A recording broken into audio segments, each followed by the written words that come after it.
Please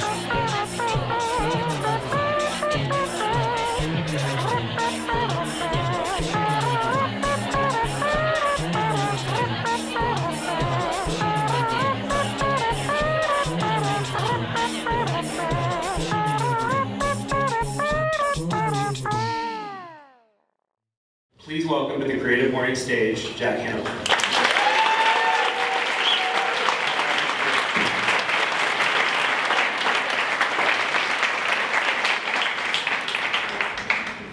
That was a great introduction. Thank you so much. Can you hear me? Yeah. So, you are a beautiful crowd. They were in line.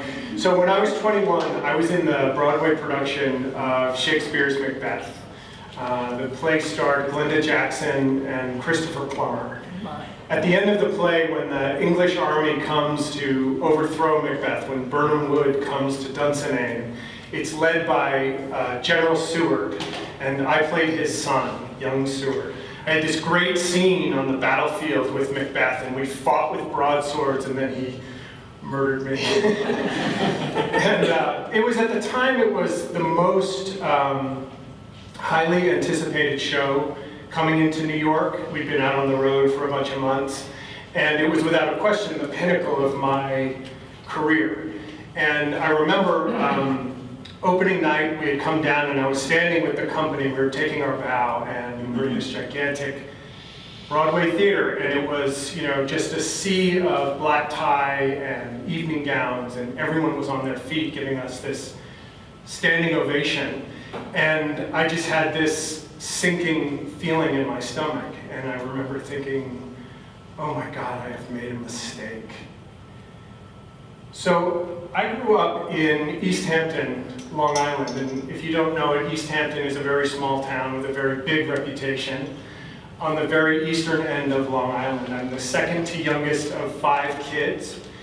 We were a good, solid family. And yet, at the same time, within our family, there is what I'll describe as a very deep running river of unhappiness. And this river ran on both sides of our family. If you did a genealogy and you put, you know, my mom's family going from Boston back to Ireland on one side, and my dad's family going from Boston to New England to Nova Scotia to Scotland, you would see a bunch of wonderful lives. And you would also see this river running through on both sides and finding expression in all manner of ways in different people's lives. And the way that river expressed itself in my life is very early on, I became convinced that I was unworthy of being loved, and that the love that I had for other people was unwanted. So I had this experience early on of being an imposter in my own life. You know, if you ask my parents, you know, was Jack unwanted? I'm sure they'd say something smart and funny, but they would say, no, of course not. You know, I was adored, and I was. And if you ask my friends and the kids I grew up with, you know, was Jack an unhappy guy? They'd say no. You know, I was the happiest of all, any of us. You know, I was outgoing, I was popular, I was funny. I thought so, and you know, and all of that was true. It just wasn't as true as what I believed about myself. So I'm 14 years old, and we had this little theater in town called Guildhall, and I'm given a monologue of Hamlet's to do. And it's opening night, and I walked down to the front of the stage, and I just took a moment, and I looked out at the audience, and it was everybody from my life.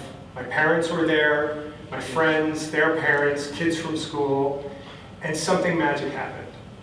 Through the pretense that I was now Hamlet, I was able to surrender the pretense of Jack as this happy guy. And for the first time in my life, I spoke right out of this secret brokenheartedness. I have of late, but wherefore I know not, lost all my mirth, foregone all custom of exercise. And indeed it goes so heavily with my disposition that this goodly frame, the earth, seems to me a sterile promontory. The speech goes on, but for me the experience was not only was I talking out of this secret part of myself, but that it was being received. You know, the audience and their quiet and their focused attention, I could feel them feel me. And it was like they were saying, yeah, we feel that way too. We're right there with you. And in that way that you can only think when you're 14 years old, I was like, oh, I'm going to do this forever. And that's literally what I set out to do. My senior year of high school, I graduated early, and within a week, I had moved into New York City to pursue a career as a professional actor. I lived in a sublet apartment with my father. I was so unprepared for what I was doing, I may as well have just tossed myself off a cliff. You know, I was terrified of New York. It was, you know, loud and crowded and aggressive, and I didn't know north, south, east, west, and I didn't know how to take care of myself. I had no idea how to go about being an actor. You know, eventually I got a job bussing tables at a nearby restaurant, and I started interning at this theater downtown called the Circle Repertory. But mostly what I did is I just spent my days walking around the streets of New York City, or I would sit for hours on end in that apartment, just literally worrying myself into a panic about what was going to become of my life. Because if you've ever been in New York City, you know, you're literally shoulder to shoulder with millions of people.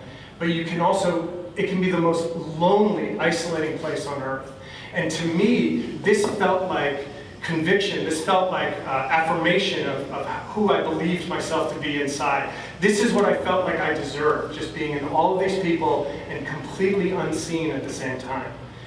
So this worry started to become panic attacks. And one night I'm at work at this restaurant, and I go to pick up a tub of dirty dishes, and there's a pop in my lower back, and this white light and pain just shot through my body, and I couldn't stand up straight. And I just put the tray down, and everything stopped. It was like the whole world went quiet. And I said to myself, okay, Jack, this is over. The way you are living is not working, and you have to do something different, or you're going to die. Now, in hindsight, that was a little dramatic. I am an actor, you know. But the truth is, you know, I was 18 years old, and that is what it felt like. I was scared for my life. I went back to the apartment, and I laid on the floor with a stack of books under my head for 2 weeks. I found out later that I had slipped a disc. And you might ask, you know, well, what about your father? You know, he was there, didn't he help you? It's a great question. It's a complicated answer that I'll say like this, yes and no. On the material level, yeah, my father was there. He'd given me a place to stay. That was huge. On the emotional, psychological level, he wasn't there at all. You know, when we are unwilling to look at the pain in our own lives, whether we are unwilling or incapable, we tend to go in one of two directions. Either we become sort of codependents and we run around trying to take care of everyone else's pain so we don't have to feel our own, or we just shut it off and we don't see anybody's pain. My dad sort of tended on that side. So one day, by chance, I pulled one of the books out that my head was on, and I opened it and I started to read it. And it was a book by the psychologist Carl Jung. Now, if you don't know Jung, in a nutshell, he was a student of Freud's, and they had this famous falling out over the meaning of the unconscious. Now, I'm going to really butcher this for the sake of time. Freud essentially said that the unconscious was this warehouse of instinctual drives, of aggression and sex. And Jung said, by contrast, that actually no, the unconscious is the gateway to the soul, and ultimately to an experience of God. And Jung would frame it like this. If you imagine the totality of your personality, what Jung would call the psyche, as a great mountain, and only the very tip of the mountain is above water, the majority of your personality extends into the waters of the unconscious. So that little bit, that little peak of the mountain, this is the conscious mind. It's actually the smallest part of us. It's the part of us that is self-aware. Right under that level is your personal unconscious. So everything that has ever happened to you, every wound you carry, every trauma, every unexpressed talent, everything that your family, your church, your education, your culture has told you you cannot be, those things all live there. And they do live. You know, we say unfelt feelings don't go away, they just get buried alive. And so they're down there. And underneath that level is what Jung called the collective unconscious. All of us here today we are the living embodiment of the entire evolution of humankind. And we carry that collective wisdom in our DNA and in our psyches. And Jung sought to prove that by looking towards enduring themes and symbols, what he called archetypes, that could be found in all the world's religions, myths, and cultures. Those energies are alive in all of us and active. And then underneath that, the final layer is what I call the animating principle of life. It's just the energy. Carl Sagan said, we are the stuff of stars. We are literally the Big Bang in human form. None of us know where we come from. We can barely figure it out while we're here, and none of us know where we go. It's a total mystery. Jung said of the process of psychotherapy that it wasn't just about becoming better adjusted for your life. It was that, of course, but it was also itself a spiritual journey. The idea is that you turn towards the suffering in your life. You turn towards what has been repressed or locked away, what you cannot feel, what your society will not allow. And you work to integrate it into your life. And literally what you're doing is you are taking that mountain of self and you are lifting it up out of the water. So more and more of you becomes conscious. More and more of you becomes present. You literally become whole, this process of individuation. You become more aligned to your own soul, and you become a more direct expression of that animating principle of life. Now, you can call that whatever you want. Call it consciousness, awareness, prana, breath, God, Christ, Buddha nature, true nature. It doesn't matter. Because at the end of the day, words can only point towards mystery. They can never contain it.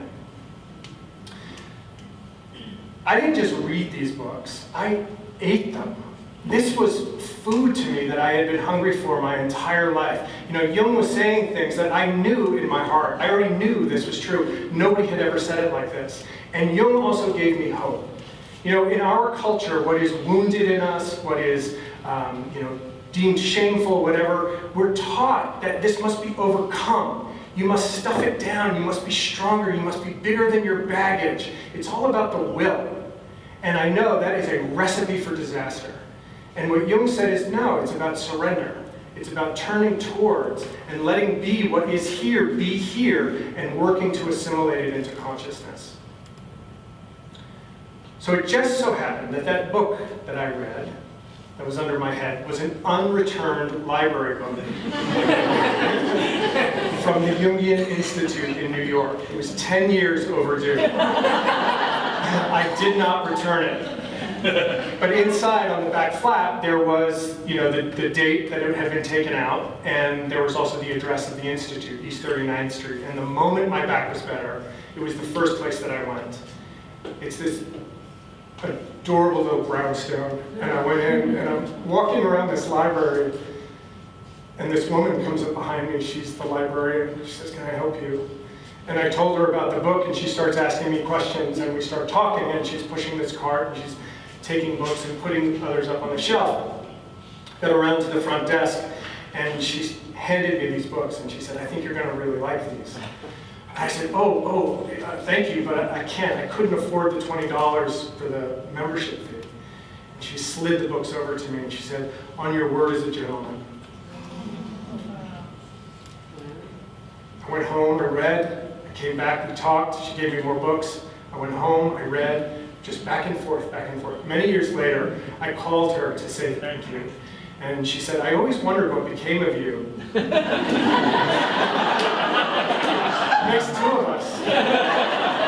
So I was in my 40s at this point, and I had become a psychotherapist. And without a hint of irony, and without missing a beat, she said, "Of course you did."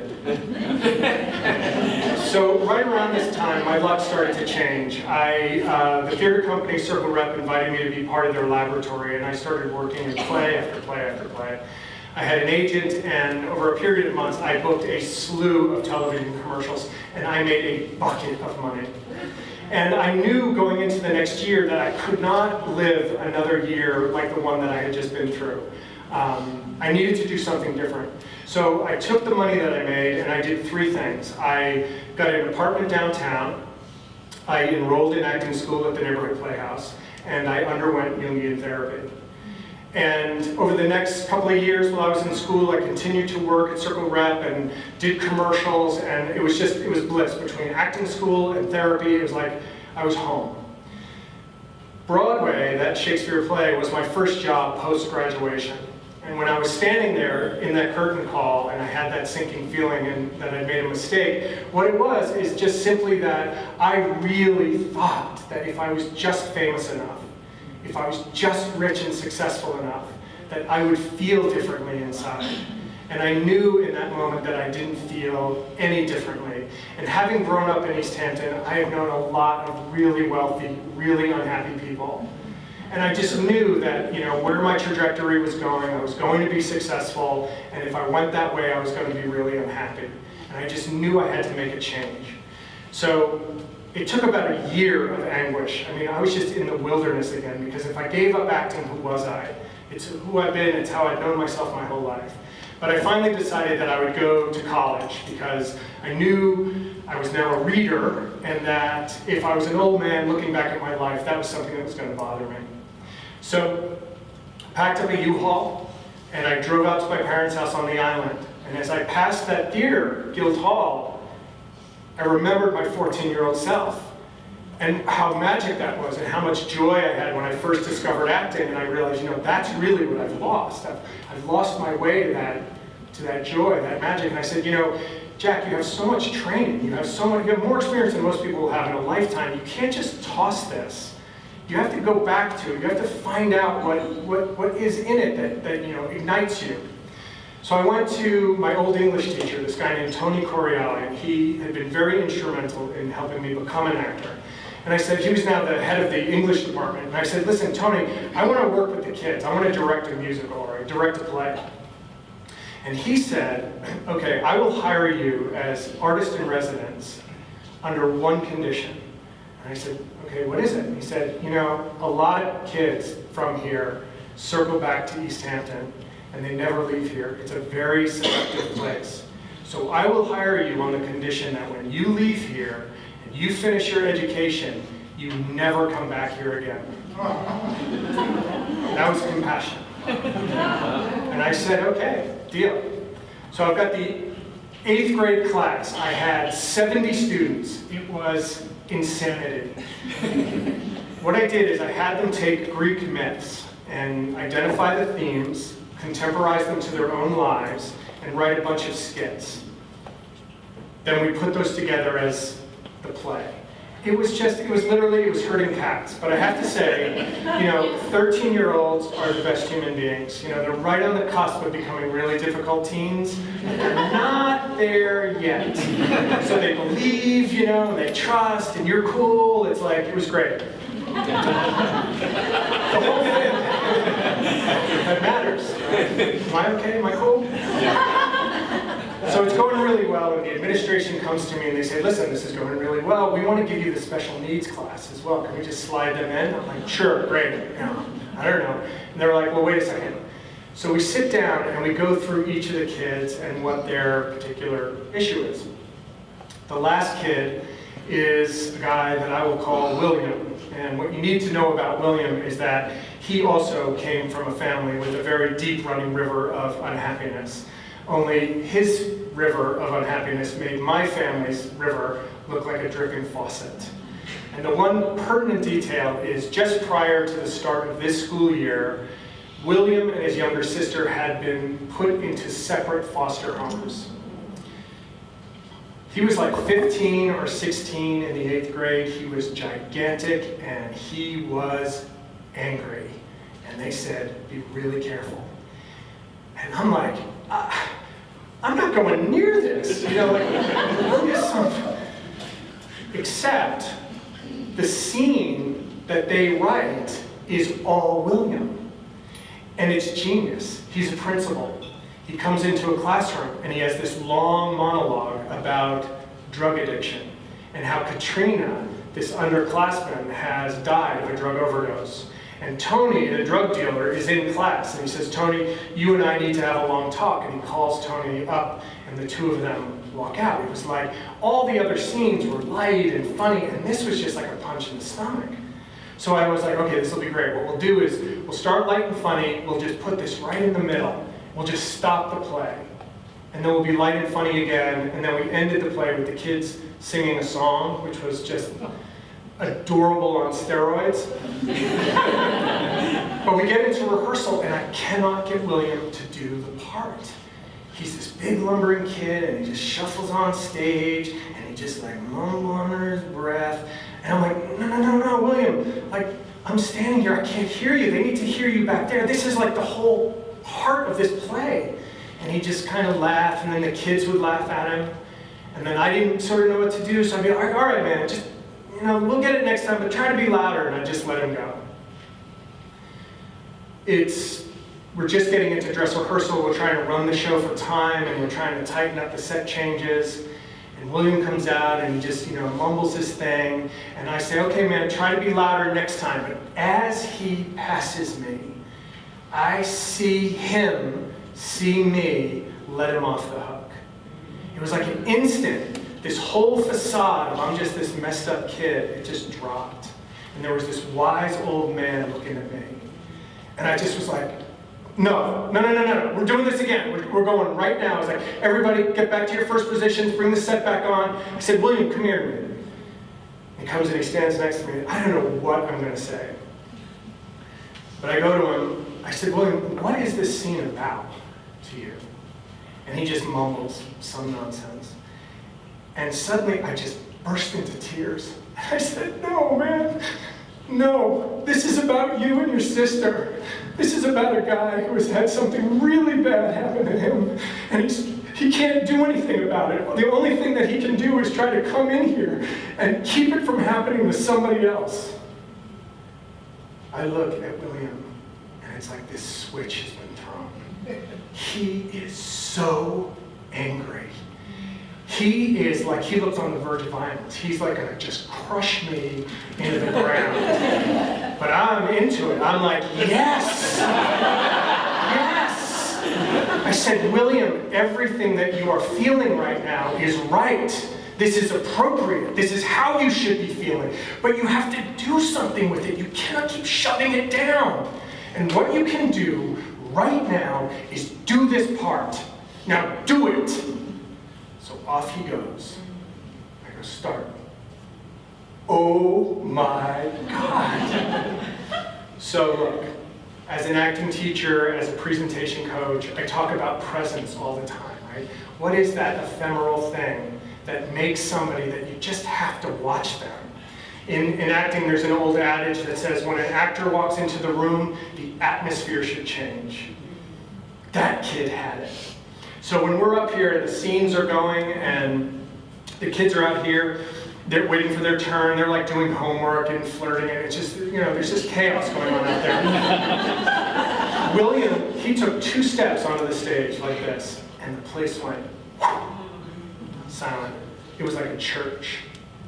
And then he walked to the middle of the stage, and he turned out, and he delivered this monologue. And then he turned and he said, Tony, you and I need to have a long talk. Come with me, please. And the kid playing Tony was like, he looked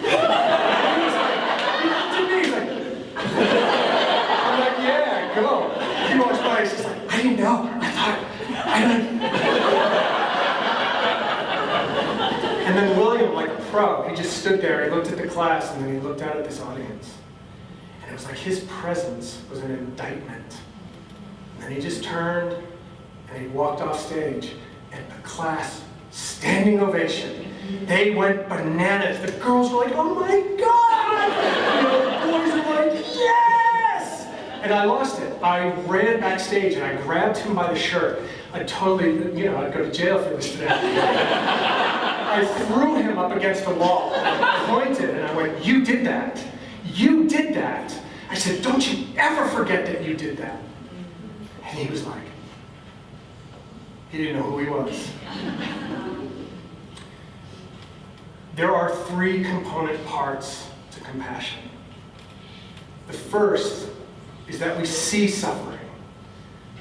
We see it in ourselves, we see it in each other, we see it in the world around us, we see it in the environment. And the second is that we don't just see it, but we take it on. We actually feel with, as best as we can. We go into one another's suffering and we stand there with each other. And out of that mutual coming together, there arise organically the desire to alleviate the suffering or to correct the systemic or the institutional injustice that perpetuates suffering. If you take compassion on as a life practice, you very quickly realize that none of us will ever be free until all of us are free. I don't know what became of William, and I don't know if what happened that day had any lasting impact on his life. This wasn't a movie, This was a real kid, and he had a very difficult hand. I know for myself, this guy who was convinced that he was unworthy and that the love he had to share with people was unwanted, I now had irrefutable proof in William that I was wrong. That day, William and I met on the battlefield of mutual tenderness and vulnerability. And out of that, he allowed me to help him by coaching him to play the part, which he then did. And William helped me because understanding exactly what had happened between the two of us, why that happened, and how I could then replicate that with other people, that became the central focus for my life and my work ever since. Thank you.